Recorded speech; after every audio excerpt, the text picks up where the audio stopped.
Sir आज महाराज बिजली पासी जी का जयंती मना रहे हैं, इस मौके पर क्या कहेंगे? महाराजा बिजली पासी की जयंती आज से ही नहीं, ये विगत 5 साल पहले से हम लोग बिहार में मनाते आ रहे हैं। ये 11वीं सदी में हमारे उत्तर प्रदेश के स्वतंत्र इनका राज था। 1170 से लेकर 94 तक पृथ्वीराज चौहान के समकक्ष ये स्वतंत्र इनका राज था।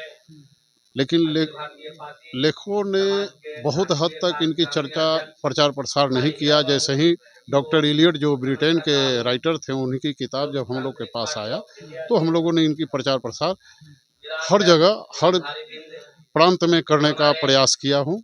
पिछले बार झारखंड में भी हम लोग महाराजा बिजली पासी के रागा सांगा मोड़ पर इनकी मूर्ति का अनावरण किया है और हर साल इनकी जयंती मनाते आ रहे हैं। और आज इस कार्यक्रम के माध्यम से मैं बिहार सरकार से भी आग्रह करता हूँ कि पासी चूँकि बहुत पिछड़ा हुआ जात है, बहुत पीछे पंक्ति में बैठने वाला जात है, इनका अभी जो गरीब गुरबा है, जो रोजी रोटी ताड़ी को अपना के अपना काम करता है, सरकार से मैं हमेशा ये मांग करते रहा हूँ कि सरकार इस पर ध्यान दे और इसकी ताड़ी पर जो उन्होंने जो चूँकि ताड़ी किसी व्यक्ति के द्वारा बनाया हुआ नहीं है, प्रकृति का दिया हुआ एक रस है। इस रस में नशा नहीं है।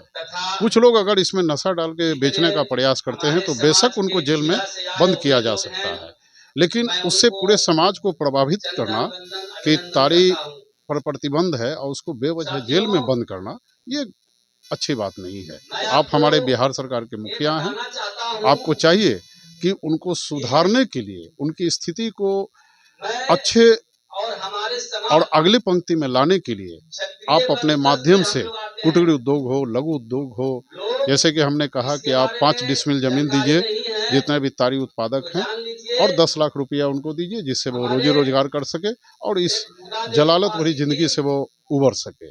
महिलाओं के लिए शिक्षा की अच्छी व्यवस्था कीजिए और जितने भी तार छेदक हैं, मैं सरकार से यह मांग किया हूँ कि उन लोग के स्पेशल आरक्षण देकर सिपाही में बहाल करें, जिससे कि वो अपनी स्थिति को सुधार सके। कृषि का दर्जा दे दीजिए। श्वेत खाई बनाने का जो घोषणा किया, जो आपने फैक्ट्रियां बंद कर दी हैं, उनसे जिस तरह से डेयरी का दूध लेते हैं उसी तरह आप कंटेनर भेज के ताड़ी का उससे ले लीजिए और जो पैसा होता है उसको दीजिए और मिठाई बनाइए, उसके लिए बाजार की व्यवस्था कीजिए। हमने सरकार से लिखित रूप से माननीय मुख्यमंत्री को देने भी जा रहा हूँ कि आप इस जाति पर इतना जुल्म अत्याचार जो हो रहा है आपके प्रशासन के माध्यम से, क्योंकि आपकी सोच अच्छी हो सकती है लेकिन आपके प्रशासन की सोच अच्छी नहीं है। कहीं ना कहीं दारू के रूप में ताड़ी वाले लोगों को भी जेल में बंद करने का काम किया जा रहा है। इसको आप बंद करवाने का प्रयास करें। लोकतांत्रिक पार्टी ऑफ इंडिया का राष्ट्रीय अध्यक्ष हैं। अब बिहार में जाति जनगणना जो हुई है, इसे आप कैसे देखते हैं? क्या लग रहा है पासी समाज के भी देखिए, लोकतांत्रिक पार्टी ऑफ इंडिया इसलिए गठन किया गया कि सभी जातियों का राजनीतिक पार्टी है।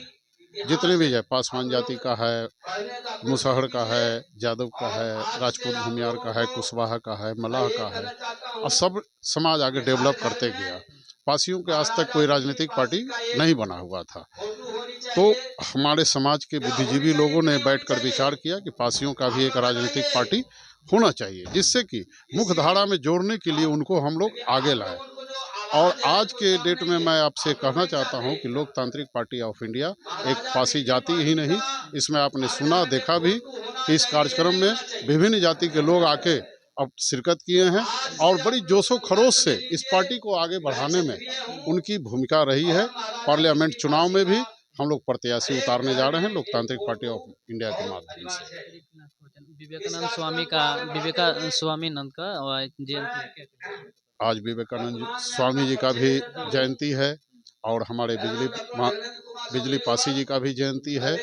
विवेकानंद जी ने जिस तरह से भारत को सुधारने के लिए, उसको देश दुनिया में जिस तरह से उन्होंने अपने धर्म का प्रचार किया, मैं आपको बताना चाहता हूं कि जिस अयोध्या का निर्माण आज बड़े जोशो खरोश से 22 जनवरी को किया जा रहा है पूजा पाठ, उस अयोध्या नगरी को बचाने वाला सुहेलदेव पासी था। सुहेल देव पासी जिस समय महमूद गजनबी का भांजा सलार मौजूद जब उस पर अयोध्या को लूटने जा रहा था, तो देश के सभी राजा महाराजा हट गए थे, भाग गए थे या मारे गए थे। लेकिन महाराजा सुहेल देव ने, चूंकि बहराइच में आज भी जाइएगा तो सुहेल देव का आदमकद मूर्ति लगा हुआ है, उन्होंने उस आतताई को मारकर अयोध्या नगरी को सुरक्षित किया। आज मैं प्रधानमंत्री जी से ये आग्रह करना चाहता हूं कि हमारे सुहेल देव की भी चर्चा इस अयोध्या नगरी में कहीं ना कहीं होना चाहिए। अगर नहीं करते हैं तो ये मानना पड़ेगा कि आप इस पासी जाति को कहीं ना कहीं तिरस्कार के रूप में अलग थलग करके उसको छोड़ना चाहते हैं। चूंकि माननीय प्रधानमंत्री जी सुहेल देव के नाम पर डाक टिकट भी जारी किए हैं, तो इस अयोध्या नगरी में भी उनका एक आदमकद मूर्ति कहीं लगना चाहिए। चूंकि अयोध्या को बचाने वाले कोई हैं तो वो सुहेल देव पासी हैं।